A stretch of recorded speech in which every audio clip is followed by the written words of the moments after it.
If you had any remaining questions about what the Pixel 8 Pro looks like, Google is here to answer them. The company has put online a 360-degree simulator that lets you turn the device over back to front and top to bottom, with helpful indicators pointing out where various sensors and ports are located.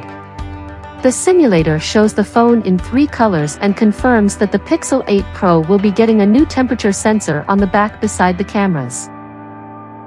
The simulator was spotted by Jose Ruben and highlighted by Mishal Rahman, who both posted about it on X. Google doesn't appear to have published a link to the website, but all you have to do is plug the new phone's name into the URL of Google's other Pixel simulators, and the new phone appears. Presumably it went online early, and someone found it while poking around. The simulator doesn't include specific specs, so there's still more room for Pixel leaks over the coming month. And the simulator for the standard Pixel 8 doesn't appear to be online yet. Google's mockups show the Pixel 8 Pro retaining a SIM card slot. The phone is shown in 3 colors, a pale blue, a sandy, porcelain, and black. There don't appear to be any major software changes on the home screen.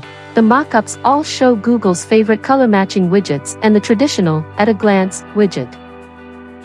Fun fact, this is the 500th time Google has leaked the Pixel 8 Pro just this week. It previously leaked a photo of the phone in porcelain and a demo video explaining its temperature sensor.